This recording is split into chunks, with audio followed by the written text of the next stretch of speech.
Hey guys, Sableye VGC here, and welcome back to another episode of Crazy Climbing. Today I'm happy to announce we're finally here with Sword and Shield, and honestly, I apologize for the delay. I tried to, get the game done myself, tried to get a team in game for you guys, just did not happen. I beat the game, currently trying so hard to get a team. Right now, rocking a team I actually found on a Japanese blog, and it's going to be a sand team rocking Tyranitar, Excadrill, Togekiss. How do I check opponents? Oh, there we go. Okay, Togekiss, Rotom Wash, Dracavolt, because I really wanted to use one of the 4 fossil mons this year, and Corviknight as well. So we got a few new Pokemon. I do want to say a few things before we jump into it. I want to thank Unfamous Studios for the layout and the new graphics as well as the thumbnails. This channel doesn't run without them, so thank you very much.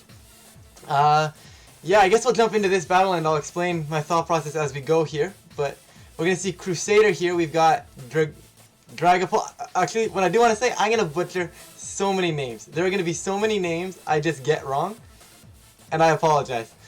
But we got Dragapult, Cinderace, Silvally, Golisopod, that one I should be able to say, Gardevoir, and Aegislash. So, cool team for my opponent.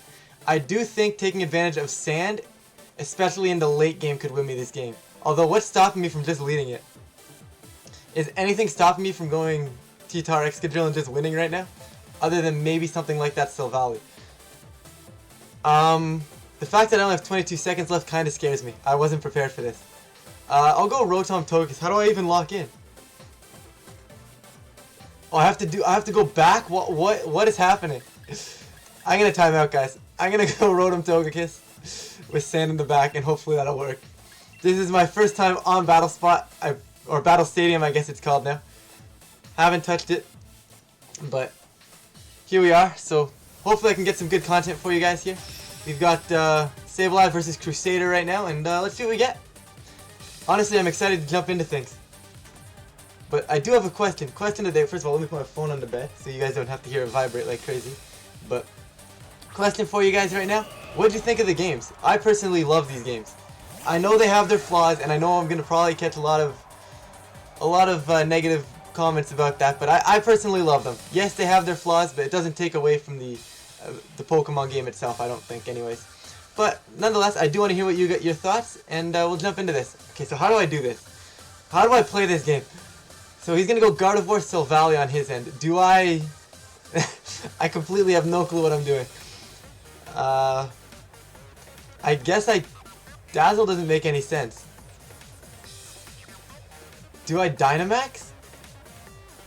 I could have just led Sand. I'll just Dazzle, and I guess I'll burn that Silvally. Sure, that sounds good to me. My goal right now is just to set up for the long run. Set up that end game where I can come in with the T-Tar and the Excadrill in Sand. I noticed this a lot at the beginning of new formats. You get, like, Sand becomes really, really popular, especially when it's T-Tar Excadrill. It just becomes super popular at the beginning of the format. It sometimes dies off, sometimes it ends up staying as one of the teams. Right now, I do think it's probably one of the better teams in the format. Not sure how long that's going to last. It might last the entire format. Sand might be a great team. But, well, everything's trying to get sorted out. Sand is just one of those teams I especially enjoy using to find comfort.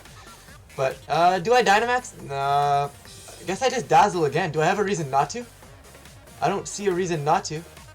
And I'll Thunderbolt this Gardevoir. I don't see a reason not to. I guess I'm asleep, but I'll burn a turn of sleep right here. So Valley's gonna go multi-attack, gonna go into Gardevoir again.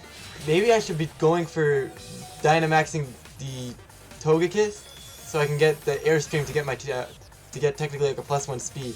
Gardevoir's gonna Dream Eater.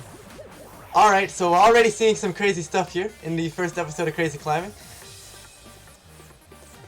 He's going to gain a lot of health back. This Silvally being relatively low is kind of good for me. I'm going to Dazzle and Gleam, I guess, and I'm going to Thunderbolt this Silvally. If I can wake up and get this Thunderbolt off, which I do, which is great, hopefully this will kill. I think it should. Yeah, oh, Silvally going to barely hang on right there and get another multi-attack off. So he is going to indeed knock out my Togekiss here, which not the greatest trade-off for me, considering I haven't killed anything yet, but Silvally will die to the burn. You're going to Dream Eater, which is fantastic because Rotom is now awake. So, not the end of the world for me here. Silvally does go down, and now I can technically get Sand up if I wanted to. I am going to go Excadrill first. So, the one thing I'm curious about is the new speed tiers. I'm very concerned about the new speed tiers. Like, I'm not concerned, I'm intrigued, I should say. Intrigued is the better word. So, if I swap in, the way it works is that the speeds are no longer predicted at the beginning of the turn. They're kind of adapted as turns go. So if I go for a Tailwind, the Pokemon beside me will get that Tailwind boost as the, like, while the turn is still going on. Not, you know what I mean? Like, rather than the next turn. So if I swap in Sand here, do I get the boost with my Excadrill? I'm gonna give it a shot. See, but I also might be just the fastest thing on the field anyways. T-Tar is gonna come in. I'm gonna go for the boost here. Hopefully target this Gardevoir. The thing is, he's kind of in a predicament right now. He's got to pick which one I target here, because obviously I can very well target both. Sand is going to go on the field here, which is fantastic. And I'm just looking forward to someone Dynamaxing. Oh, here we go. We're going to see the Dynamax right here. First Dynamax on the channel, and we're going to see what happens. Is this the Gardevoir or the Aegislash, you guys think? It is indeed going to be that Aegislash, so pretty good mon to Dynamax here. And of course, going for that Steel Spike will give you the defense boosts. And I don't know what the Ghost does. Does the Ghost drop the opponent's defense? I want to say that's what it does. But I am indeed going to get this Iron Head off, and it will indeed pick up the Gardevoir. I just realized that my team is from... that my team, since it's from a Japanese blog, all the names are Japanese. I completely just realized that. I'm very happy the moves aren't in Japanese, because I'd be in trouble. But I guess because nicknames now show up on Battle Stadium, that... this is going to hurt. But now that nicknames are on Battle Stadium, there's really no reason to not go for... Really no reason for it to change from the Japanese names on the screen, right? But I'm happy the moves changed, though. I guess I gotta bring in Rotom now. Now the question becomes, if he max guards, I know he doesn't switch forms, right? But the question becomes, does he max guard? Oh, he killed Excadrill. This is a bit annoying now. I thought he killed T-Tar for a second. I'm like, oh, but killing Excadrill is a bit more annoying. I think I'm going to go for the Will-O-Wisp into this Dragapult. Normally, most times they are physical. I am going to Dynamax my T-Tar here, and I'm going to go for the Max Darkness right into Aegislash. I don't know if it's actually going to knock out. I really don't know the calc here. And now he's +1 with a fighting type move. The good news about Dynamax is it takes a lot of damage to actually kill you because you get that huge HP bonus. But I don't know. A lot of people are saying Dynamax is broken. I think a lot of it is broken, but I think it's gonna be it's not gonna bust the metagame. Like, I feel like you're gonna get a few that are just better than others, obviously, as with any format. So you can see Shadow Ball from the Dragapult here. Is it enough into Rotom? It is not enough into Rotom. I am gonna snack on my berry here. I don't even know which berry I have. Citrus berry. Alright, so Rotom's gonna eat that citrus berry and it's gonna get the Will-O-Wisp off. The Will-O-Wisp, not going to matter too much here, because we do see that he is special, and if he's not special and he's just attacking Shadow Ball, that's fine. I am going to be faster than this Aegislash to get this Max Darkness off. Is it going to be enough? It will indeed pick up the knockout, so that is absolutely huge. Getting that knockout probably just wins us the game, because if we don't, he probably just wins with a Max Knuckle into my T-Tar, right? I don't know. I'm still trying to figure out this new format. I don't know. I think it worked out alright. Not the cleanest game by any means, but Dragapult gonna get burned there. So if it had a potential Focus Sash, no longer does. We are gonna see, it looks like leftovers there. Yeah, Dragapult is gonna restore health with the leftovers and get hurt by the burn. So I'm alright here. T-Tar should not be able to go down right now. I'm gonna go for a Thunderbolt. Literally doesn't matter. I could Light Screen. I don't think it matters at all. And I'm just gonna Max Darkness into the Dragapult. This will end the game. But there's a lot of things right now that are just brand new. Like, every single Dynamax move has its own, like, I guess, secondary effect is the word I'm looking for. So, like, the flying one gives you a speed boost for both your Pokemon. The fighting one gives you attack boosts for both your Pokemon. So there's a lot of things, a lot of creative strategies you could probably work out with. I'm interested to see how the format develops. But other than that, we are going to snag our first win in the what is maybe VGC'20. I should have clarified that at the beginning. Right now, it's just Battle Spot ranked, like, Battle Stadium ranked battles, I guess, doubles. because there isn't really a VGC format, so to speak, where everybody's kind of predicting this to be the VGC format. I don't really want to see my opponent's team, and I guess I'll jump right into the battles. Go into one more. I don't see a reason to stop doing the 2 battles an episode. Oh guys, we're gonna rank up. I'm telling you right now, we're gonna rank up. Maybe not this episode, but let's go for Master Ball. I'm looking for Master Ball. Currently 1-0. Got that gym leader music. One of the best musics in the game, by the way. If you don't like the gym leader music, I don't know. I can't. What is my opponent running here? Yeah, but you gotta like the gym leader music. That such a good song. So good. Anyways, besides the point, we're gonna focus here now. Torkoal, Cherim, Hitmontop, Mudsdale, Arcanine, and Vanillux. So, no brand new mons for my opponent here. I believe it said he was rank 1. I don't know what these ranks mean at all, but maybe is he ranked number 1 in the tier we're in? I would assume, because I don't know. I'm assuming you have to play someone else in your tier. But either way, what exactly do I want to do? Once again, T-Tar Excadrill, definitely going to come in the back. I can't lead T-Tar Excadrill because he just gets the weather if I do that. So I don't want to give him free weather. He's got 2 options for the weather. He's got the sun and the hail. The hail's not much of an issue for me. I think maybe I lead Rotom. He does have that Intimidate, so do I go like Rotom Corviknight? Is Corviknight worth it? Or do I go Dracozolt? I think I'm going to go Dracozolt. I can go. Do I need Rotom then? I don't really need Rotom then. Let's go with Corviknight. This is probably a mistake, guys. I'm letting you know right now. I don't think this is the right 4 to be bringing right here. I am bringing him, but honestly, like I said, I looked at this team and I'm like, ooh, there's a Dracozolt on it and it's sand. Kind of a comfort team for early format, but gonna jump right into things. By the way, I love this Arcanine shirt. I think that's the best shirt in the game. Well worth the 30 Poké Coins. 30,000 Poké Coins, I should say.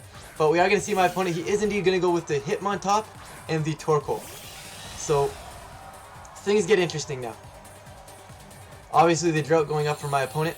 I need to find a way to get rid of this Torkoal. I really don't know. Does Bolt Beak, if it goes last? If the user attacks before the target, the move is doubled. So what I am going to do is I'm going to go for the Bolt Beak into Torkoal, I guess. I think. I really don't know. You know what? I'm going to swap out and go into T-Tar right now. And I think I Dynamax this slot. And I think I'm just going to max Airstream and get rid of the Fighting type. This might not be the play. I'm not even sure if this probably isn't even the right lead against that we're supposed to be bringing out here. But we are going to bring in T-Tar right now, get that Sun off the field, and I am going to Dynamax my bird. I wanted to Dynamax my bird here, one, because I'm going to take nothing from a potential Fire-type move now, but I was also going to worry about him faking out the Tailwind Setter. So he's not going to go for that option. He is going to bring in Mudsdale, and I am going to max... Dynamax this bird. I think Corviknight is such a good mod in this new format.